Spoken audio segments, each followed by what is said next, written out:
D'être ici pour célébrer 15 ans de présence de Brajlon au Québec, puisque Brajlon a été fondé en 2000, le 1er avril 2000, et c'est en 2003 que pour la première fois nous sommes venus ici à Montréal pour commencer à travailler avec notre premier diffuseur, qui était DLM, et avec Jean Tardif, que j'avais rencontré au Salon du Livre de Paris, et on avait passé un super moment à la fois amical, affectif, drôle, et on avait aussi parlé affaires quand même. Et en fait, c'est d'abord ça qui m'a séduit. Je me suis dit, on a vraiment envie de travailler ensemble, on a vraiment envie de trouver le moyen d'être bien présent au Québec. Et donc c'est 15 ans d'amitié, c'est 15 ans de présence sur le marché, c'est la présence de Selena ici, donc nous sommes une maison indépendante française qui a une responsable en permanence ici, c'est vous dire l'importance que ce marché a pour nous. Et c'est aussi une aventure sur 15 ans de compréhension mutuelle. Et en fait, c'est ça qui nous a permis, je pense, d'être toujours là et d'être bien présent ici. C'est que d'emblée, avec Olivier Dombray, qui était mon directeur commercial à l'époque, c'est ensemble qu'on a établi toutes les relations ici, on s'est dit, pour vendre au Québec, il faut comprendre le Québec. Il faut les rencontrer, il faut venir les voir souvent. Donc pendant très longtemps, je suis venu 2 fois par an ici avec Olivier, et ensuite régulièrement chaque année, pour vraiment tisser des liens avec évidemment la diffusion. Donc merci à la boîte de diffusion, qui est notre diffuseur aujourd'hui, et dont certains représentants sont ceux qu'on a rencontrés en 2003 quand on a commencé. Donc c'est vraiment une aventure ensemble qui dure depuis longtemps. Merci pour tous leurs efforts. Et donc on s'est dit, il faut rencontrer les gens, il faut rencontrer les journalistes, il faut rencontrer les libraires, il faut être sur le terrain. Et je crois que c'est la clé de cette réussite, puisque si mes souvenirs sont bons, la moyenne du chiffre d'affaires des éditeurs français au Québec, c'est aux alentours de 3%. Nous, selon les années, c'est au moins 10, voire sur certains genres comme la romance, ça a pu monter à 30-35%. Donc c'est vous dire si le Québec pour nous c'est pas accessoire, c'est pas superflu, c'est très très important. Et ça marche aussi dans les deux sens, puisque pendant toutes les premières années, je ne faisais pas que venir au Salon du Livre de Montréal, j'ai assisté aussi au Congrès boréal de la science-fiction et de la fantasy québécoise, et rencontrer les auteurs québécois, ça m'a permis de réaliser l'échange dans les deux sens. Et donc je suis aussi très fier d'avoir été le premier à publier en France Patrick Sénécal, Joël Champetier, dont je serai le souvenir puisque malheureusement il nous a quittés, Jean-Louis Trudel, Yves Ménard, et d'avoir discuté avec beaucoup d'éditeurs et d'écrivains de l'imaginaire au Québec, et de voir leur vitalité, leur envie, leurs différences, parce que nous sommes très proches et très loin en même temps, la France et le Québec, et d'essayer à chaque fois de trouver ce qui nous réunit. Et ce qui nous réunit, et je crois que c'est ce qui est le plus important, c'est 2 choses. La première, c'est l'ambition. C'est que pour nous, les Français, vous au Québec, vous êtes... en fait, c'est vous, le village d'irréductibles gaulois d'Astérix. C'est vous qui êtes dans une situation de défense, de promotion, de résistance de la francophonie ici, et c'est quelque chose auquel nous, Français, sommes très attachés, et c'est pourquoi nous avons beaucoup d'admiration. Et c'est cette ambition qui a fait que Brajlon, qui est une petite maison d'édition indépendante créée par un groupe de copains en 2000, un jour se retrouve à être une boîte avec 75 employés, 6000 titres publiés, des millions d'exemplaires vendus, je ne sais même plus à combien on en est, 30 millions d'euros de chiffre d'affaires, et d'avoir été nommé comme meilleur professionnel au World Fantasy Award aux États-Unis, c'est-à-dire les seuls non-anglophones nominés de toute l'histoire du Spree. Et en même temps, on est toujours une petite maison indépendante. Donc l'ambition, elle est là, c'est que ce qui nous unit, c'est qu'on sait qu'on a toujours une progression possible qui est extraordinaire. Et c'est ça qui nous a animés au Québec et qui fait que quand Selena nous a dit je suis désolé mais je me marie et je veux vivre au Québec, on lui a dit bah, sois pas désolé parce que tu vas continuer à travailler pour nous là-bas. J'ai une bonne et une mauvaise nouvelle.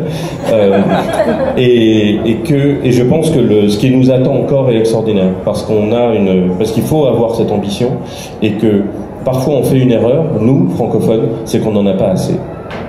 C'est qu'on a du mal à se rendre compte qu'on pourrait, enfin vraiment le ciel est la limite, hein, comme ils disent de l'autre côté de la frontière.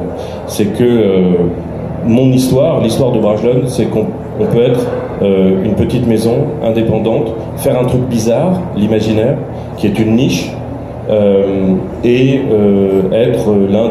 d'être la success story de l'édition française dans les années 2000. Et c'est ça qu'on a voulu partager avec vous au Québec.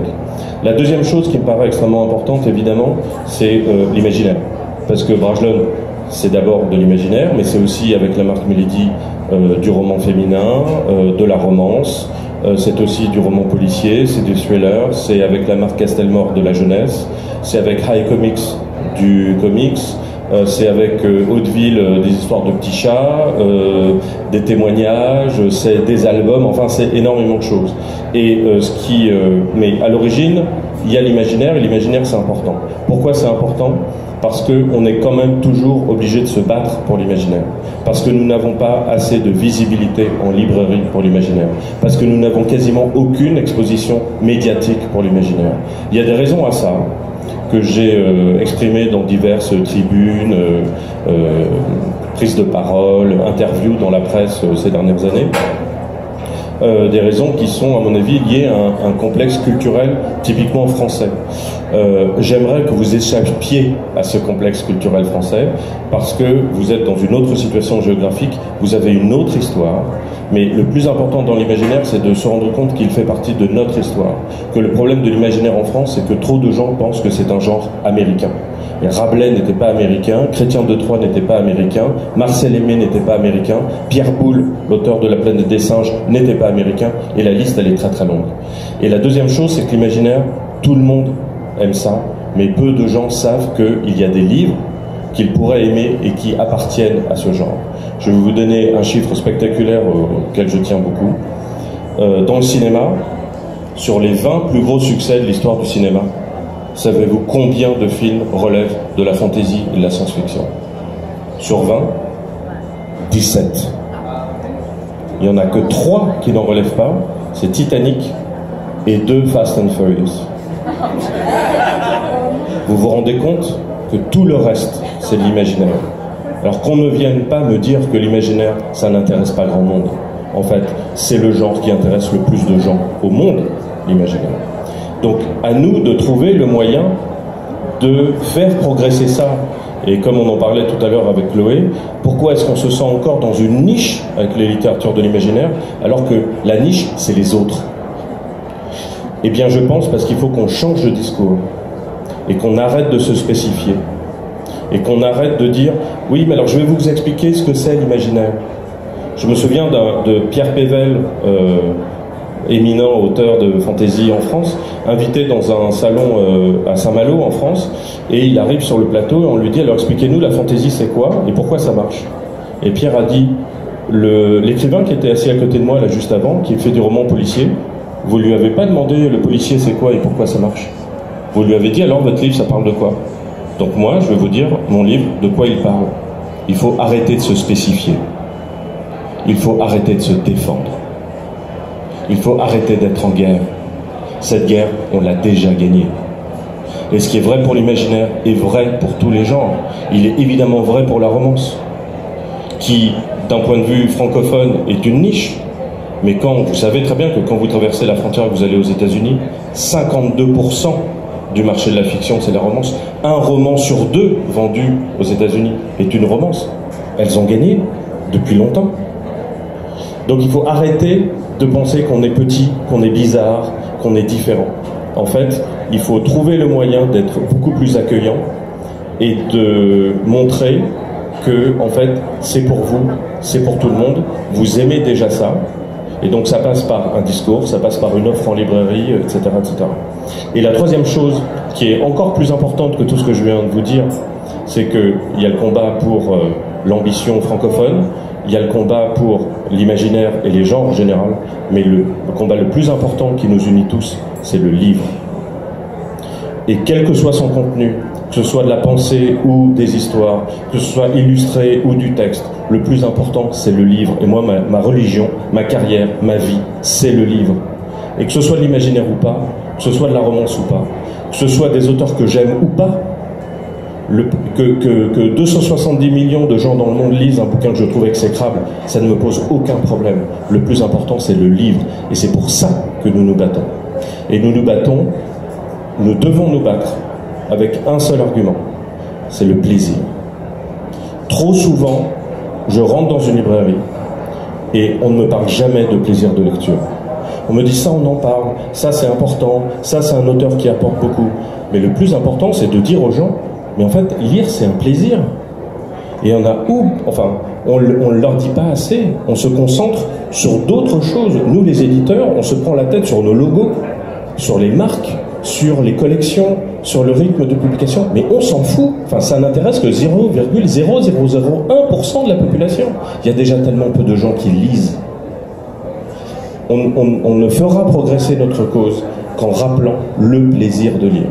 Et c'est... Alors, Brajlon n'a pas cette devise, à tout seigneur, tout honneur. Je crois que c'est Michel Lafon qui a cette devise, qui est lire pour le plaisir. Respect, Michel Lafon. J'y adhère parfaitement. Et je pense que c'est le discours le plus important. Et c'est ça qui fait que je suis ravi de venir toujours au Québec. Je suis ravi de partager avec vous, avec les journalistes, les critiques, les bibliothécaires, les libraires, les lecteurs, les blogueurs. Enfin voilà, tous les gens, les diffuseurs, les distributeurs, les acheteurs dans les chaînes de librairie, etc. Parce que c'est ça qui nous unit et c'est ça qui importe. Et je vous remercie beaucoup pour votre attention.